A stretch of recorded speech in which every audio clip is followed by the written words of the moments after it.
Olá, meu amigo, minha amiga, sejam mais uma vez bem-vindos aqui ao nosso canal. Pessoal, nós vamos fazer uns esclarecimentos aqui para todos os segurados inscritos e não inscritos aqui no canal com relação ao auxílio-doença, tirar muitas dúvidas, principalmente agora nessa época de pente fino. As pessoas têm dúvida se serão convocadas ou não, o que pode acontecer, se houver, por exemplo, um corte do benefício, como devem proceder, quais são os direitos que têm, quais são os melhores caminhos a prosseguir para tentar reativar e recuperar seu benefício. Existem dicas e informações que nós vamos dar aqui que você não vai encontrar na internet, nem ninguém do INSS vai te falar, ou mesmo se você pesquisar. É tipo assuntos que o INSS tenta evitar que chegue aos segurados. Por quê?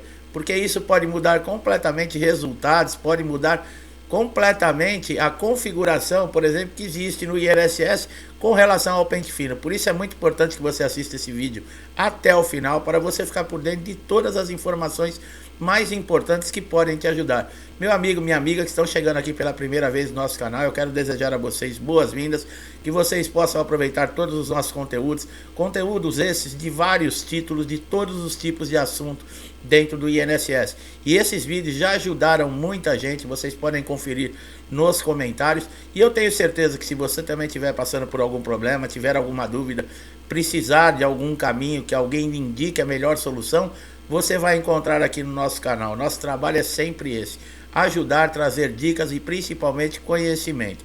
Então nós vamos lá, meu amigo, minha amiga que estão sempre aqui comigo, que acompanham, que estão sempre interagindo com os vídeos, mais uma vez sejam bem-vindos. Bom, quando o auxílio-doença ele pode ser cortado? Essa é uma dúvida muito grande, tá? Como a dúvida, por exemplo, o que não se fazer e o que não dizer nas perícias médicas. Por que que os peritos geralmente eles cessam um benefício? Nós vamos falar sobre isso aqui. Bom, se você está recebendo o auxílio-doença, vamos lá. Quando você recebeu essa carta de concessão, ela não tinha data de cessação do benefício.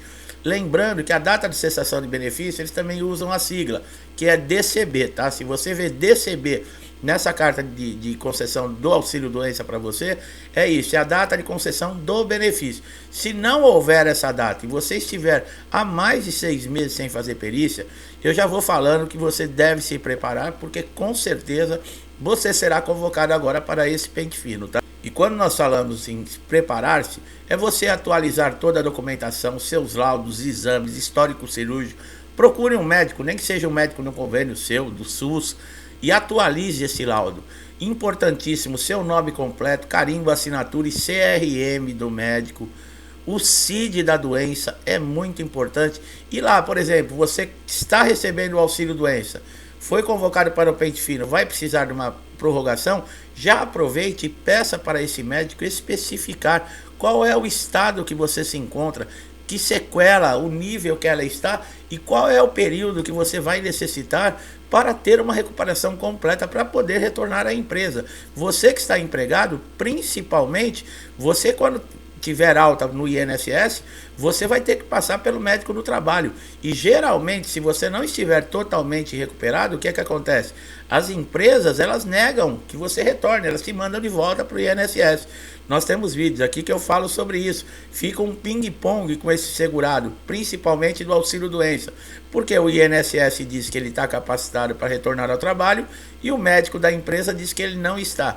E resultado, ele fica sem receber da empresa e sem receber do INSS. Mas um esclarecimento bem rápido aqui: a partir do momento que você tiver alta do INSS, a empresa ela passa a ter obrigação com você, tá? Quando você vai pedir, por exemplo, um auxílio-doença, você que está empregado no INSS, você não pode diretamente pedir esse auxílio-doença. Você tem que ter pelo menos 15 dias de afastamento para depois você entrar para o INSS a partir do 16º dia. Quando o INSS encerra esse auxílio, a empresa volta a ser responsável, tá? Então não tem esse negócio da empresa empurrar. Se ela não te aceitar, por exemplo, não quer que você retorne para o trabalho devido a uma questão de segurança para a própria empresa, mas ela tem que arcar com os seus custos, com a sua renda, com o seu salário, tá? Bom, por que os médicos peritos negam geralmente os benefícios? Pessoal, um dos grandes motivos é, por exemplo, a pessoa, esse segurado não tem a carência mínima que é a qualidade segurada? O que é essa carência mínima? São as 12 contribuições necessárias para pedir um benefício no INSS. Existem doenças que elas não exigem essas carências. Nós temos inclusive vídeo aqui que eu falo quais são essas doenças. São 17 doenças. Agora, por exemplo, voltando ao segurado que está empregado, ele não necessita dessa carência, tá? Ele já vem direto da empresa, dependendo a doença. Por quê? Porque o acidente ou a doença foi ocupacional. Outra coisa muito importante que nós sempre falamos aqui, que é uma das dicas principais que nós damos no canal aqui, documentos incompletos e rasurados. Lembra quando nós falamos? Mantenha dentro de uma pasta toda a documentação, tudo que você tiver do INSS. Carta de concessão, pedido de prorrogação, a resposta, por exemplo, que o seu benefício foi indeferido na perícia, no pente fino. Guarde tudo isso de uma maneira que não vai molhar, não vai dobrar, não vai rasurar. Por quê? Porque a falta, ou por exemplo, uma rasura que tiver uma dobra em cima de um fato importante nesse documento, o perito não conseguir ler, por exemplo, o que está ali, ele nega o benefício para você. Falta de laudos, tá? Muitas vezes as pessoas levam laudos, por exemplo, de um ano atrás. É a mesma coisa que você não levar nada. É necessário que esse laudo esteja atualizado.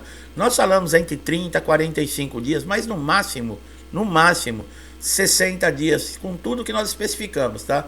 No início do vídeo. Seu nome, CRM do médico, CID da doença e o tempo de afastamento provável para recuperação. Exames médicos atestados para provar a incapacidade. Olha aí, essa parte que eu falo de estar especificado o tempo que você vai precisar para uma recuperação e o CID, são aí esse atestado para provar que você está incapacitado.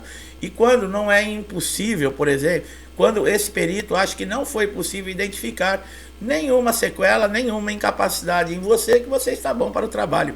Esse é o grande perigo que muitos benefícios e segurados se sentem injustiçados, porque o perito ele não chega, para ele chegar a um diagnóstico que você não tem uma incapacidade, que você está bom para o trabalho, ele tem que lhe examinar, e ele nem olha muitas vezes na cara. Muitas vezes se você entra, ele está de cabeça baixa dentro de uma sala e ele continua assim. Você fala o bom dia ou boa tarde, ele não levanta a cabeça nem para olhar nos seus olhos. E no final da perícia ele dá o indeferimento. Quer dizer, isso é revoltante realmente, causa indignação em todos os segurados. Nós vamos fazer uma advertência aqui do que você não deve dizer na perícia. Não deixe de falar da principal doença no início da perícia, quando o perito lhe perguntar. Nós já falamos, o perito não é seu amigo. Não trate o perito como um assistente social que está ali para fazer, por exemplo, um ato de solidariedade para você. Não fique falando que tem diversas doenças. Como nós acabamos de falar, entrou na sala do perito, assim que perguntado qualquer problema, especifique na sua principal incapacidade. Tá? Mesmo que você tenha 20 doenças, qual é a que te incapacita mais? Qual é a mais grave? E é nessa doença que logo no início da perícia você deve falar. Se caso, por exemplo, essa doença ou essa sequela, ela está, por exemplo, tendo um agravamento, tá? Afetando outros tipos de atividade, você pode conversar com o perito, mas sempre focado nesse problema principal, nessa principal incapacidade. Não adianta você chegar lá e falar, por exemplo, doutor, eu tenho dor na coluna, bico de papagaio. Quando começa a perícia, mas também ó, eu tenho dor de cabeça, eu tenho dor no pé, eu tenho... Não adianta, o perito vai ficar confuso e isso com certeza vai fazer com que ele negue a sua perícia. E se você deixar para falar, por exemplo, da sua incapacidade principal no final da perícia, pode ser que não dê tempo e o perito nem vai te ouvir, não vai lhe dar a atenção necessária, tá? Então sempre tome muito cuidado em falar com o perito. Lembre-se, ele não é seu amigo. O benefício pode ser cortado, mesmo se ele foi concedido pela justiça. Olha aí, ó. Nós vamos falar aqui, de um lado, há um entendimento, por se tratar de uma decisão judicial, que o benefício por incapacidade, sendo o temporário ou permanente, ele só pode ser cortado se o INSS entrar com uma ação de revisão. Nós sempre lembramos que o STJ está para decidir definitivamente essa questão. Se benefícios concedidos na justiça, que é aquele que o segurado ele recorreu a tudo no INSS, não conseguiu, mesmo a junta de recursos negou, ele não teve uma outra alternativa, procurar a justiça para restabelecer os seus direitos. demora um tempo enorme. Ele passa aguardando, sem renda muitas vezes, passa por perícias judiciais, aguarda todo o trâmite de um processo. Quando recebe a decisão, alguns meses, por exemplo, depois que o benefício foi restabelecido na justiça e ele está recebendo, convoca-se para o pente fino e o perito, numa canetada, ele suspende tudo isso e esse segurado volta para a estaca zero. O STJ reconheceu isso porque existem centenas, são 213 processos com decisões diferentes entre si. Isso provocou lá o Superior Tribunal de Justiça a tomar uma decisão. Esse processo, provavelmente, esse ano, eu acredito que agora com a eleição, tudo, seja muito difícil para ser resolvido ou ser dado um veredito com relação a esse processo. Mas no começo do ano, com certeza, se o STJ julgar favorável aos segurados, o que vai acontecer? Para o INSS cancelar um benefício que foi concedido judicialmente, ele também vai ter que entrar na justiça e provar o contrário. Olha aí que maravilha, não é a coisa mais justa acontecer? Se o segurado teve que provar na justiça que ele tem direito a um benefício de incapacidade, que ele tem direito a receber do INSS, o INSS também tem que ir à justiça provar que esse segurado não tem direito. Nada mais justo, isso é justiça. E a decisão fica de acordo com aquele, por exemplo, que tem mais provas, que tem dentro das leis o direito garantido, nada mais justo. E nós estamos aguardando essa decisão. É o que eu falei, muito difícil sair esse ano.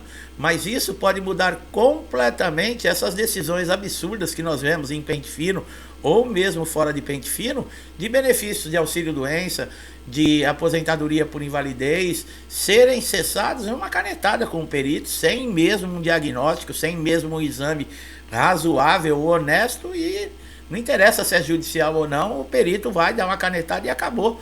E o segurado que tem que se virar depois. Bom, existe também o entendimento, né, como nós falamos, que o benefício de incapacidade ele pode ser cortado. Por quê? Olha a justificativa que o INSS deu para a justiça para dizer por que o INSS tem razão em falar que esse segurado ele não tem mais direito mesmo a um benefício judicial. Uma mulher grávida teve problema de pressão, né, durante toda a gravidez. Então ela tinha problema de pressão, tinha lá alguns problemas, teve que ficar acamada. Recorreu e conseguiu um benefício do INSS.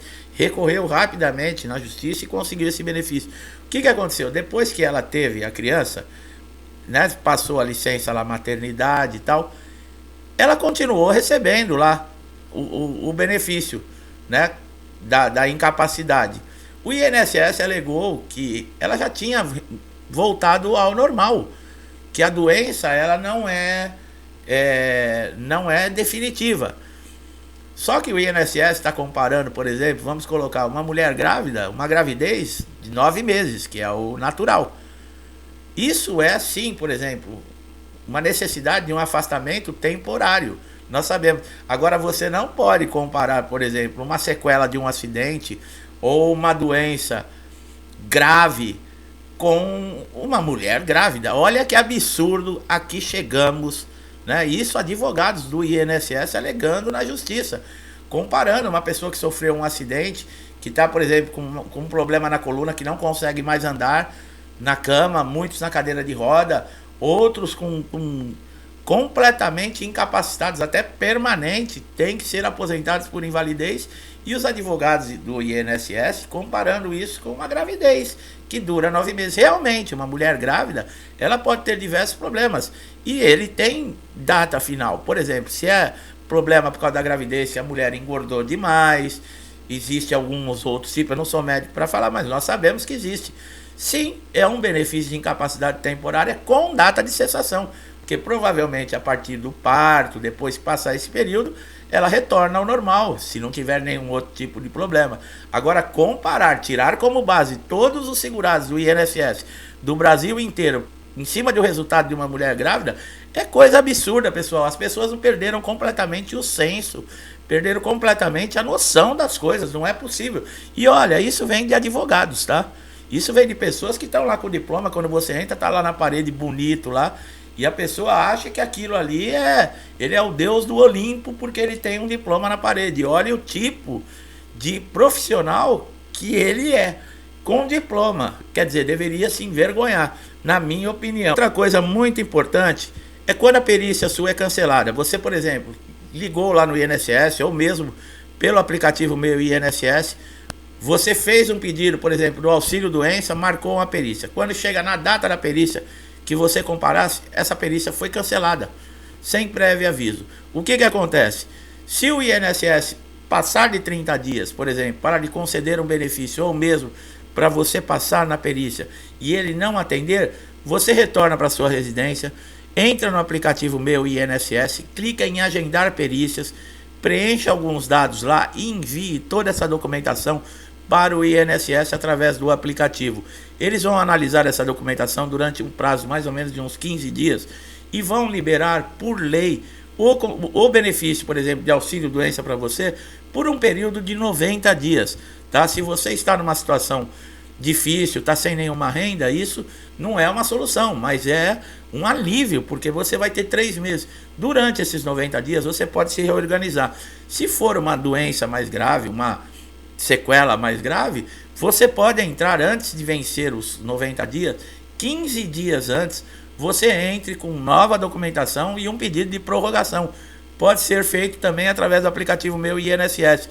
Se você não sabe o que é ainda o portal Meu INSS, nós temos aqui no vídeo um canal que eu mostro para você como fazer o cadastro, como é importante que você tenha isso no seu PC, no seu notebook, ou mesmo baixando no seu smartphone, porque você tem diversos serviços à sua disposição. Um desses é você fazer todos esses pedido de perícia, pedido de prorrogação, pedido na junta de recursos, uma reconsideração. Você pode fazer tudo através desse aplicativo. Então, 15 dias antes de vencer os 90 dias, você entre com um pedido de prorrogação. O que vai acontecer? O INSS vai marcar uma perícia presencial para você. Lembrando, 90 dias, os laudos já ultrapassaram o período que nós falamos para estar atualizado. Procure novamente o médico. Peça novamente que ele refaça o laudo com a data mais atualizada para o pedido de prorrogação.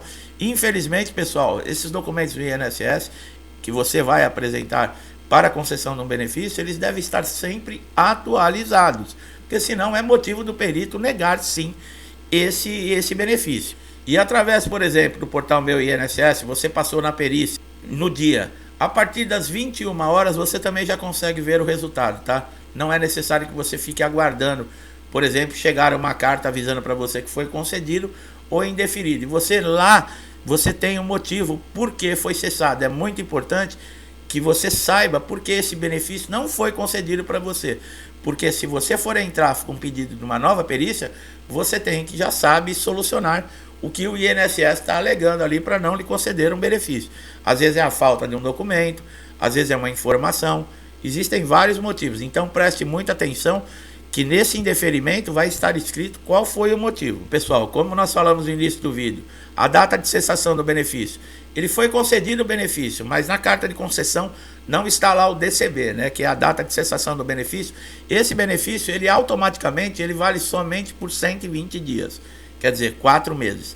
Tá? Não fique achando porque não tem data de cessação que ele vai ficar eternamente. Não, é ao contrário, é preocupante. Não tem a data de cessação, é 120 dias, é 4 meses. Depois de 4 meses, você vai ter que pedir novamente uma perícia para continuar recebendo o seu auxílio doença. A aposentadoria por invalidez já é diferente, tá, pessoal? No caso de convocação, por exemplo, do INSS aí para pente fino, o aposentado por invalidez com mais de 60 anos, o aposentado por invalidez com 55 anos, que recebe o benefício há mais de 15 anos, portadores de HIV que são aposentados por invalidez, esses estão fora do pente fino e de revisões, tá? Isso é garantido por lei. O auxílio doença não tem essas prioridades ou, por exemplo, essas exceções. Acabei de falar de um benefício para outro, existem diferenças, tá? Muita gente confunde e acha que com 60 anos e está, por exemplo, de auxílio doença não pode ser convocado. Pode. Quem não pode é o aposentado por invalidez. Os benefícios são de incapacidade, mas eles são diferentes em alguns pontos, tá? Um é de lesão, por exemplo, uma incapacidade temporária, que é o auxílio doença. E a aposentadoria por invalidez é uma lesão permanente. Tá bom, pessoal? Então eu acredito que essas informações sejam muito importantes. E caso esses direitos que nós falamos aqui, que você tem, não sejam respeitados, você não consiga reverter uma situação como essa, a única saída que você tem é entrar na justiça. Quer saber como funciona processos judiciais? Temos diversos vídeos falando sobre isso aqui no canal. Meu amigo, minha amiga que chegaram aqui a primeira vez, é dessa maneira que nós apresentamos aqui nossos vídeos, nosso conteúdo, de uma maneira simples, sem enrolação, direto ao ponto, trazendo informação, dica e conhecimento para ajudar todo mundo. Nós esperamos que você tenha gostado do vídeo. Se isso aconteceu, não deixe de dar seu like, se inscreva no canal e ative o sininho de notificação. Por quê? Para você ser beneficiado. Porque a partir de agora, você se inscrevendo e ativando o sininho, todos os conteúdos que nós colocarmos aqui no canal, você vai recebê-los em primeira mão. E pode ser aquela informação que vai poupar meses de dor de cabeça para você no INSS. Olha como é legal e como é importante. Meu amigo, minha amiga que estão aqui comigo, uma nova semana se iniciando. Um forte abraço a todos. Que Deus abençoe a sua casa, seus lares e as suas famílias. E até os próximos vídeos. Até mais.